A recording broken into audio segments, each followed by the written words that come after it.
नमस्कार। आज हम बात कर रहे हैं औद्योगिकरण की युग की, यानी कि द एज ऑफ इंडस्ट्रियलाइजेशन।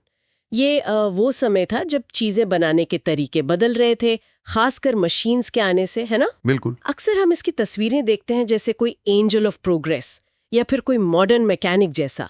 लगता है कि टेक्नोलॉजिकल प्रोग्रेस मतलब तकनीकी तरक्की बहुत तेजी से हुई। हाँ, तस्वीरें तो कुछ ऐसा ही दिखाती हैं, लेकिन क्या कहानी इतनी सीधी थी? क्या इंडस्ट्रियलाइजेशन का मतलब सिर्फ बड़ी फैक्ट्रियां और मशीनें ही था? आज हम इसी को समझने की कोशिश करेंगे। ब्रिटेन और फिर भारत में आम लोगों की जिंदगी पर इसका क्या असर पड़ा। सही कहा।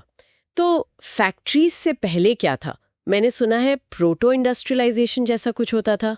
ये क्या था? हाँ, प्रोटो इंडस्ट्रियलाइजेशन, ये मतलब फैक्ट्रीज से पहले का फेज था। इसमें होता ये था कि इंटरनेशनल मार्केट के लिए बड़े पैमाने पर माने लार्ज स्केल प्रोडक्शन होता था, पर फैक्ट्रीज में नहीं, गांव में, कंट्री साइड में। गांव में? शहरों में क्यों नहीं? क्योंकि शहरों में थे गिल्ड्स, यानी कारीगरों के अपने संगठन। वो प्रोडक्शन, कीमतें सब कंट्रोल करते थे और नए लोगों को आसानी से ट्रेड में घुसने नहीं देते थे। तो मर्चेंट्स ने गांव का रुख किया। वो किसानों और कारीगरों को पैसा देते थे, कच्चा माल, रॉ मटेरियल्स देते थे और उनसे माल बनवाते थे। अच्छा, पर किसान क्यों तैयार हुए ये काम करने के लिए, खेती छोड़कर? नहीं, खेती छोड़ी नहीं। उस समय क्या था ना कि गांव में कॉमन लैंड्स, जो साझी जमीनें थी, वो खत्म हो रही थी। सिर्फ खेती से गुजारा मुश्किल हो रहा था। तो ये काम उनके लिए एक एडिशनल इनकम मतलब अतिरिक्त आय का जरिया बन गया। घर बैठे पूरा परिवार इसमें लग जाता था। मतलब एक पूरा नेटवर्क बन गया था। व्यापारी शहर में, प्रोडक्शन गांव में। बिल्कुल। व्यापारी सौदागर शहर में रहते थे पर काम गांव में फैला हुआ था। ये प्रोटो इंडस्ट्रियलाइजेशन था। और फिर आई फैक्ट्री। ये कब और कैसे शुरू हुई? हाँ, फैक्ट्री का आना। पहली जो टेक्सटाइल फैक्ट्रीज थीं वो इंग्लैंड में करीब 1730s के आसपास आईं, लेकिन उनकी संख्या तेजी से बढ़ी लेट 1700s में। कॉटन यानी कपास इस नए युग का सिंबल बन गया था। नए नए इन्वेंशंस हो रहे थे। जैसे कौन सा इन्वेंशन खास था? रिचर्ड आर्कराइट की कॉटन मिल काफी अहम थी। अच्छा, उसमें क्या खास बात थी? देखो, आर्कराइट ने क्या किया कि प्रोडक्शन प्रोसेस के सारे स्टेजेस, स्पिनिंग, कताई से लेकर वीविंग, बुनाई तक, सब कुछ एक छत के नीचे एक मैनेजमेंट के अंदर ले आया। ओह! इससे पहले क्या होता था कि काम कंट्री साइड में घरों में बिखरा हुआ था। अब एक ही बिल्डिंग में सब कुछ होने से सुपरविजन आसान हो गया, क्वालिटी कंट्रोल बेहतर हुआ और लेबर को रेगुलेट करना मतलब मजदूरों का प्रबंधन करना भी मुमकिन हो गया। समझ गए। तो क्या ये बदलाव मतलब ये इंडस्ट्रियल चेंज बहुत तेज था, एकदम से सब बदल गया? नहीं, यहीं पर कहानी थोड़ी पेचीदा है। बदलाव असल में काफी धीमा था, स्लो था और अनइवन भी, मतलब हर जगह एक जैसा नहीं था। अच्छा। हाँ, कॉटन और बाद में आयरन एंड स्टील ये सबसे डायनामिक इंडस्ट्रीज थीं, मतलब सबसे तेजी से बढ़ रही थीं। लेकिन अगर आप देखें तो लेट 1800s तक भी 20% से कम मजदूर, workers, technologically advance industrial sector में काम करते थे। अरे, सिर्फ 20% से कम? तो बाकी लोग कहाँ थे? ज्यादातर लोग अभी भी ट्रेडिशनल इंडस्ट्रीज में ही थे, छोटे वर्कशॉप्स में काम कर रहे थे। हाँ, इन ट्रेडिशनल इंडस्ट्रीज में भी छोटे मोटे सुधार, स्मॉल इन्वेंशंस हो रहे थे, पर वो फैक्ट्री वाली बात नहीं थी। और जो नई टेक्नोलॉजीज थी, जैसे जेम्स वॉट का सुधरा हुआ स्टीम इंजन, वो महंगी थी। एकदम से सबने अपना नहीं लिया।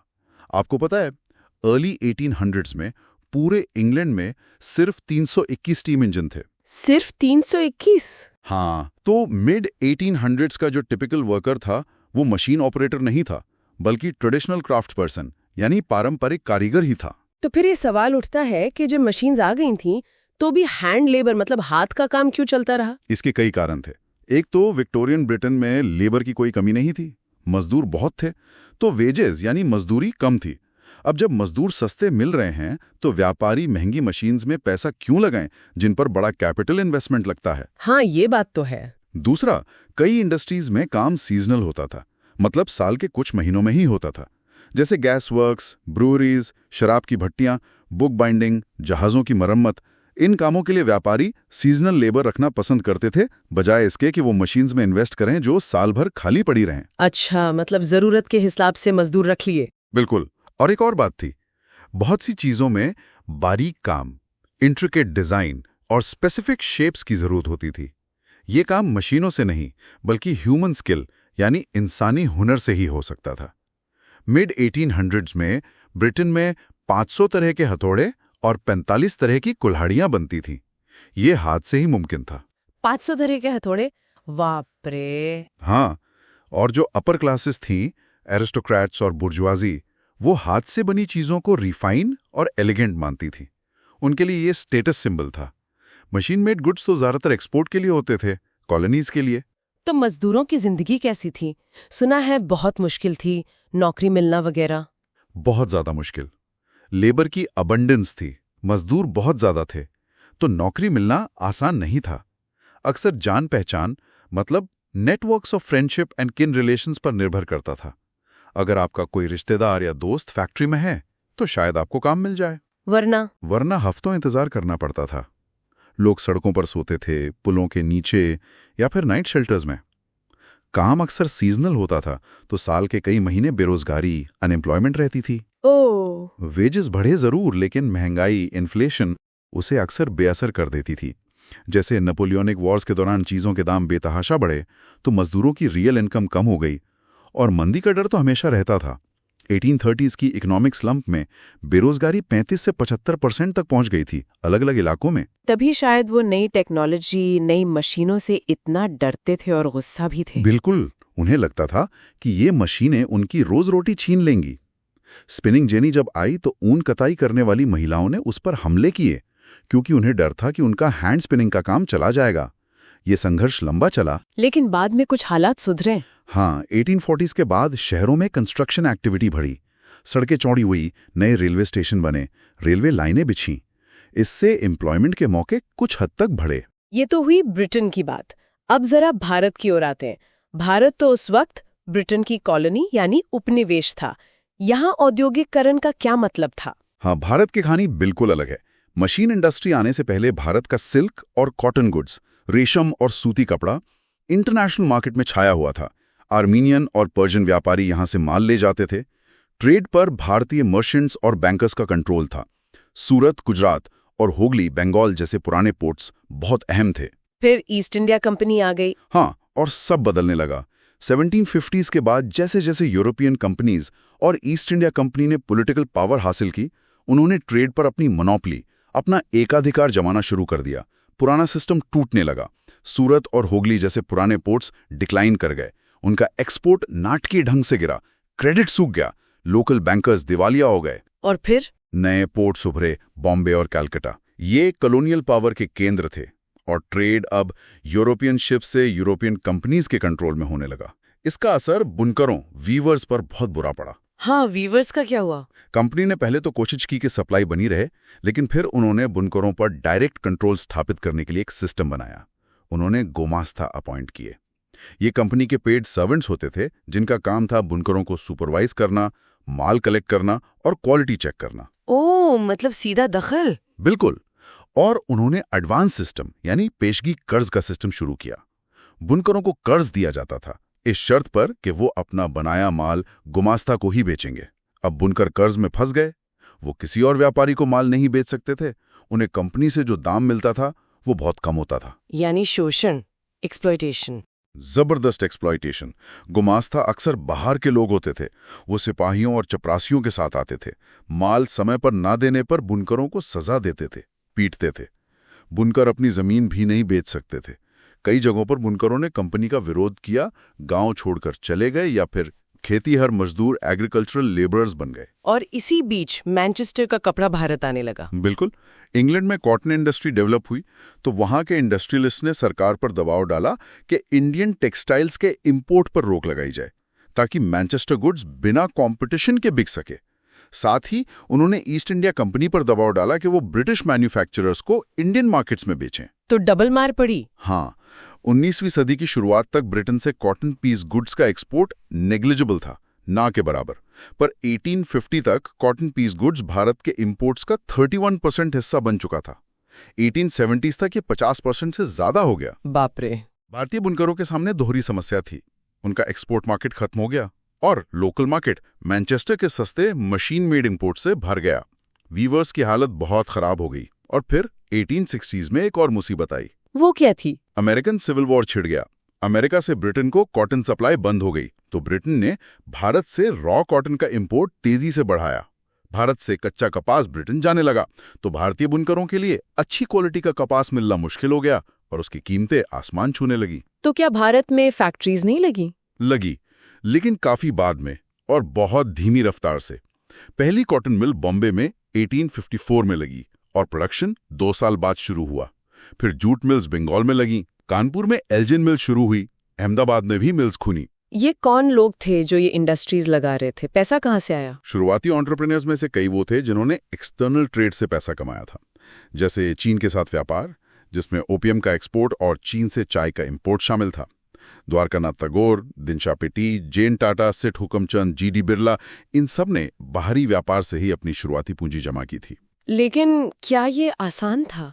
मतलब कॉलोनियल भारत में इंडस्ट्री लगाना? बिल्कुल नहीं। उन्हें फाइनेंस जुटाने, अपना माल भेजने, मैनेज करने में कॉलोनियल कंट्रोल का सामना करना पड़ता था। ज्यादातर बड़े बिजनेस पर यूरोपियन मैनेजिंग एजेंसीज का दबदबा था। ये फाइनेंस मोबिलाइज करती थी, जॉइंट स्टॉक कंपनी सेटअप करती थी और मैनेज करती थी। भारतीय फाइनेंशियर्स ज्यादातर फाइनेंस प्रोवाइड करते थे, लेकिन इन्वेस्टमेंट और बिजनेस डिसीजंस यूरोपियन एजेंसीज ही लेती थीं। और इन फैक्ट्रीज में मजदूर कहाँ से आते थे? वर्कर्स ज्यादातर आसपास की जिलों से आते थे। जैसे बॉम्बे कॉटन मिल्स में ज्यादातर मजदूर पास के रत्नागिरी जिले से आते थे। काम की तलाश में लोग गांव छोड़कर शहरों की तरफ आते थे, लेकिन फैक्ट्रीज में नौकरी मिलना फिर भी मुश्किल था। यहाँ भी मुश्किल क्यों? क्योंकि डिमांड से ज्यादा लोग होते थे। मिल ओनर्स ने अक्सर एक जॉबर रखा होता था। ये जॉबर एक पुराना और भरोसेमंद मजदूर होता था। वो गांव से लोगों को लाता, उन्हें शहर में बसने में मदद करता, जरूरत पड़ने पर पैसा उधार देता और उन्हें नौकरी दिलवाता था। तो जॉबर तो बड़ा मददगार हुआ फिर। हाँ, वो अथॉरिटी और पावर वाला आदमी बन गया। लेकिन वो अक्सर अपनी पोजीशन का फायदा भी उठाता था। वो नौकरी के बदले पैसे या तोहफे मांगता था और मजदूरों की जिंदगी पर कंट्रोल रखता था। समझ गया। तो भारत में जो इंडस्ट्रियल ग्रोथ हुई, उसकी क्या खासियतें थीं? What were the peculiarities? देखो, यूरोपियन मैनेजिंग एजेंसीज ने ज्यादातर उन चीजों में दिलचस्पी दिखाई जिनका वो एक्सपोर्ट कर सकते थे, जैसे टी, कॉफी, इंडिगो, जूट। भारतीय बिजनेसमैन ने उन सेक्टर्स में इंडस्ट्री लगाई जहां वो मैनचेस्टर गुड्स से compete ना करें। जैसे शुरू में भारत में ज्यादातर यार्न यानी सूत ही बनता था, कपड़ा नहीं। ये सूत भारत के हैंडलूम वीवर्स इस्तेमाल करते थे या चीन एक्सपोर्ट होता था। अच्छा, मतलब सीधी टक्कर से बचे। हाँ, 20वीं सदी के पहले दशक में ये पैटर्न बदला। स्वदेशी मूवमेंट ने जोर पकड़ा, लोगों ने विदेशी कपड़ों का बॉयकॉट किया। चीन के बाजार में भी भारतीय सूत का एक्सपोर्ट कम हुआ क्योंकि वहां जापानीज और चीनी मिलें खुल गईं। तो भारतीय इंडस्ट्रियलिस्ट ने सूत की जगह कपड़ा, क्लॉथ प्रोडक्शन शुरू कर दिया। 1906 से 1912 के बीच कॉटन पीस गुड्स का प्रोडक्शन डबल हो गया। और फिर फर्स्ट वर्ल्ड वॉर आया। हाँ, फर्स्ट वर्ल्ड वॉर 1914 to 1918 ने सिचुएशन बदल दी। ब्रिटिश मिल्स वॉर प्रोडक्शन में लग गईं। भारत में मैनचेस्टर इंपोर्ट्स एकदम से घट गए। इंडियन मिल्स के पास सप्लाई करने के लिए एक विशाल होम मार्केट था। वॉर नीड्स के लिए भी उन्हें सप्लाई करने को कहा गया। जूट बैग्स, फौजी वर्दी के कपड़े, टेंट, लेदर बूट्स, घोड़ों और खच्चरों की जीनें, बहुत कुछ। नई फैक्ट्रीज लगी, पुरानी कई शिफ्ट्स में चलने लगी। वॉर के बाद भी मैनचेस्टर अपनी पुरानी पोजीशन रीगेन नहीं कर पाया। लोकल इंडस्ट्रियलिस्ट ने अपनी पकड़ मजबूत कर ली। लेकिन क्या इसका मतलब ये था कि भारत में फैक्ट्री वर्कर्स बहुत ज्यादा हो गए, अर्थव्यवस्था फैक्ट्री बेस्ड हो गई? नहीं, ये एक और जरूरी बात है। लार्ज इंडस्ट्रीज अर्थव्यवस्था का एक छोटा हिस्सा ही थी। 1911 में सिर्फ 5.7% और 1931 में 10% लोग ही रजिस्टर्ड फैक्ट्रीज में काम कर रहे थे। ज्यादातर लोग, करीब 90%, छोटे वर्कशॉप्स और घरों में काम कर रहे थे, जिसे हम स्मॉल स्केल प्रोडक्शन कह सकते हैं। ओह, तो मतलब छोटे पैमाने का उत्पादन अभी भी बहुत महत्वपूर्ण था। बिल्कुल, बल्कि 20वीं सदी में हैंडलूम क्लॉथ प्रोडक्शन बढ़ा, हैंडीक्राफ्ट्स खत्म नहीं हुए। बुनकरों ने नई टेक्नोलॉजी अपनाई, जैसे फ्लाई शटल का इस्तेमाल बढ़ा। इससे प्रोडक्टिविटी बढ़ी, कंपटीशन में मदद मिली।